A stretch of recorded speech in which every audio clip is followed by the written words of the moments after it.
તો ચાલો દોસ્તો વાત કરીએ આજના સર્વેઇંગના પેપરની. ડિગ્રી સિવિલ સેમ 4નું સર્વેઇંગનું પેપર આજે લેવાયું. જેવું પેપર વિદ્યાર્થીઓના હાથની અંદર આવ્યું એટલે વિદ્યાર્થીઓ તો ફફા મારતા રહી ગયા કે સાલા આમાં ન્યુમેરિકલ્સ ક્યાં છે. એક ન્યુમેરિકલ્સ તમને દેખાયો નહીં એવું પેપર જીટીયુની અંદર આજે સર્વેઇંગનું આવ્યું. આવું અગાઉ પણ એક વખત બની ગયેલું છે દોસ્તો, એટલે આવું ક્યારેક ક્યારેક હોતું હોય છે. પણ આપણે જોઈ શકીએ ટેક્યોમેટ્રી, થિયોડોલાઇટ એના ન્યુમેરિકલ્સ આઈએમપી હતા. વિદ્યાર્થીઓ 10-15 માર્ક્સનું એક્સપેક્ટ કરીને ગયા હતા કે ઓછામાં ઓછા એટલા ન્યુમેરિકલ્સ તો હોય. ગઈકાલે આપણે પેપર આપ્યું તો એની અંદર પણ ન્યુમેરિકલ્સ હતા. એટલે આવું ક્યારેક બની શકે દોસ્તો, એમાં કંઈ વાંધો નથી. વાંધો એટલા માટે નથી કે પાસ તો આરામથી થવાય એવું પેપર છે. લોલીપોપ પેપર કહેવામાં આવે હે ને, અથવા તો તમે મીડિયમ કેટેગરીની અંદર નાખી શકો, પણ હાર્ડ તો પેપર જરાય નહોતું એવું આ પેપર છે. તમારું પેપર કેવું ગયું દોસ્તો કોમેન્ટ બોક્સની અંદર ખાસ જણાવજો. ચલો આપણે વાત કરીએ દોસ્તો પેપરની કેવા ક્વેશ્ચનોને આવેલા છે ને આરામથી તમે કેટલા માર્ક્સ એની અંદર મિનિમમ કેલ્ક્યુલેશન્સ કરી અને મેળવી શકો એવું છે. પ્રેઝન્ટેશન ખૂબ સારું જોઈએ, ચેકચાક ન જોઈએ એવી રીતે પેપર લખેલું હશે ને તો મસ્ત માર્ક્સ મળશે દોસ્તો. પહેલું તમે જુઓ, ઓરિએન્ટેશન બાય મેગ્નેટિક નીડલ તમને પૂછેલું છે પ્લેન ટેબલમાં. મોસ્ટ આઈએમપી છે. બાય બેક સાઇટિંગ અને મેગ્નેટિક નીડલથી આપણે કરતા હોઈએ છીએ. આરામથી 3 માર્ક્સ મળે. પછી ઇલેક્ટ્રોમેગ્નેટિક સ્પેક્ટ્રમ તમને પૂછ્યું. ઘણા કરી ગયા હશે, ઘણા નહીં કરી ગયા. આપણે એમ ધારીને ચાલીએ છીએ કે નથી કર્યું ભાઈ. ચાલો એના પછી આપણે વાત કરીએ કે થિયોડોલાઇટ ને બધા ટર્મિનોલોજી તમને આપવામાં આવેલા છે. તો ટર્મિનોલોજી આરામથી દોસ્તો આપણે આઈએમપી આપેલા છે એમાંથી બધું આ કન્ટેન્ટ છે. 7માંથી 7 આવી શકે. આપણે દોસ્તો 5 ગણો ને આલો મિનિમમ ગણો. 5 આવડે, 2 ન આવડે, જવા દો, કાંઈ વાંધો નહીં. તો 5 ને 3 8 થાય, એમાંથી એક ઓછો કરો. હું તો કહું 7 માર્ક્સ જ ગણો. હાલો ક્વેશ્ચન 1 ની અંદર 7 માર્ક્સ લઈ રાજી થઈ આગળ વધો. ક્વેશ્ચન 2 ની દોસ્તો આપણે વાત કરીએ તો ક્વેશ્ચન 2 માં પર્પઝ ઓફ ટેક્યોમેટ્રી સર્વે મસ્ત કહેવાય દોસ્તો. સ્ટેડિયા હેર અને ટેન્જન્શિયલનો ડિફરન્સ મોસ્ટ આઈએમપીમાં હતો જ.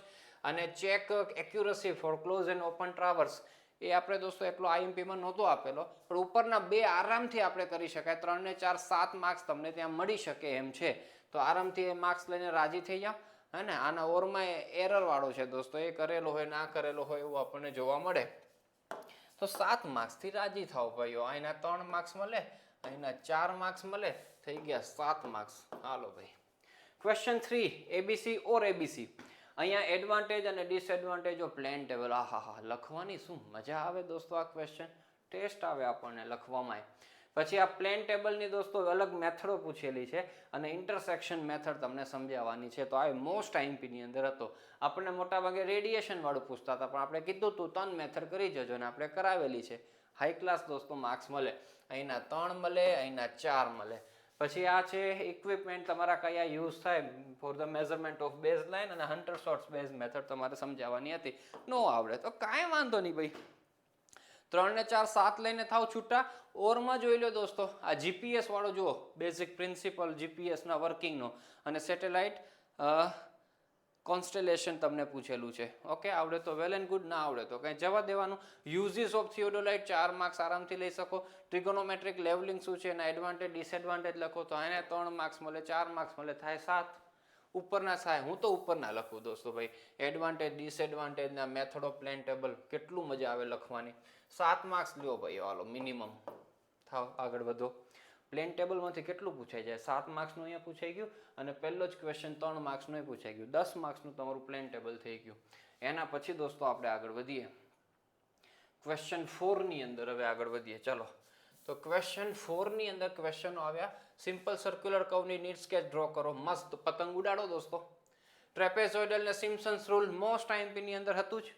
એના પછી દોસ્તો આ પ્લાનીમીટરનું કામકાજ પૂછ્યું કે ભાઈ ઇરેગ્યુલર ફિગરનો પ્લાનીમીટરની મદદથી એરિયા કેવી રીતના ફાઇન થાય. આ તો દોસ્તો 14 માર્ક્સનું આઈએમપી કન્ટેન્ટમાંથી જ છે. ને તમે તૈયાર કરેલું હોય તો બહુ મજા આવે દોસ્તો લખવાની. 14 માર્ક્સ આવી શકે એમ છે. આપણે મિનિમમ હાલો ને ભાઈ 7 માર્ક્સ જ ગણો ને, આ બધામાં 7 ગણ્યા છે તો એ 7 માર્ક્સ તો આરામથી તમને મળે એવું છે. ક્વેશ્ચન 5 ની અંદર જાઓ. બરાબર, giving weights to field observation, plane અને જીઓડેટિક સર્વિંગ. આહા, 4 માર્ક્સ મસ્ત રોકડા, આરામથી મજા આવે એવું. પ્રોબેબલ એરર વાળું દોસ્તો એટલું કામ આપણે કરાવેલું નથી ને મજા આવે. આમાંથી 4 મળે. ઓરમાં જુઓ ક્વેશ્ચન 5. આહા, ઓરની અંદર કમ્પાઉન્ડ કર્વની દોસ્તો ફિગર. આપણે સિમ્પલ સર્ક્યુલરની કરતા હોય છે, કમ્પાઉન્ડની એટલી નથી કરી. જવા દો, હાલો નથી આવડ્યું એમ ધારી લ્યો. એનાલિટિક લેન્સ એ તો મોસ્ટ આઈએમપી હતો દોસ્તો. 4 માર્ક્સ ત્યાં મળવા જોઈએ. અને આ ડેરિવેશન તમને ટ્રિગોનોમેટ્રિક લેવલિંગની અંદર પૂછ્યું ભાઈ કયા માટેનું પૂછેલું છે કેસ, તો ઇનએસેસિબલ છે એટલે 2 અથવા 3 થઈ ગયો. પછી કીધું કે ઇન્સ્ટ્રુમેન્ટ સ્ટેશન ઓબ્જેક્ટ છે એ સેમ વર્ટિકલ પ્લેનમાં છે એટલે કેસ 2 થયો. અને એની અંદર પણ both instrument axis are at same level ઉપરની છે, ડિફરન્ટ લેવલ ઉપર વાળા કેસ નથી, સેમ લેવલ ઉપર વાળો. મોસ્ટ આઈએમપી હોતો આ ડેરિવેશન, 7 માર્ક્સ અહીંથી મળી જાય. 7 ને 4 11 માર્ક્સ આયા, આપણે મિનિમમ 7 લ્યો ને ભાઈ, તમારે બીજા જવા દો, હાલો કપાઈ ગયા એમ ધારી લ્યો. તોય તમે જુઓ દરેક ક્વેશ્ચન ફ્રોમ 1 to 5 7 માર્ક્સ આવી શકે એમ છે. 7 × 5 = 35 માર્ક્સ લઈ રાજી થઈ SA1 ની પ્રિપેરેશનમાં. હું તો કહું લાગી જવાય, એકદમ ઇઝી પેપર, બરાબર. અને આવા જ બધા પેપરો નીકળવાના છે. હવે તમારું છે ને ભાઈ પ્રે કરતું રહેવાનું કે ભાઈ આપણા પેપર સારા સાહેબોના હાથની અંદર ચેક થવા માટે જાય, એ વસ્તુ ધ્યાનમાં રાખવાની. આગળના બધા પેપરો છે એની પ્રિપેરેશન સારી રીતે કરજો. હવે આ પેપર જેમને અઘરું લાગે દોસ્તો એમને તો અંતરદ્રષ્ટિ કરવાની જ રહી કે આ પેપર અઘરું લાગશે તો SA1 FA ને CVPD તો ગાભા કાઢી નાખશે તમારા. હા, એટલે આ વસ્તુ ધ્યાનમાં રાખજો. આ પેપર અઘરું લાગતું હોય તો મહેનત વધારી દેજો. ડિગ્રીમાં આવા પેપરો તો હોય ને, આવા પેપરોને લોલીપોપ પેપરો કહેવાય.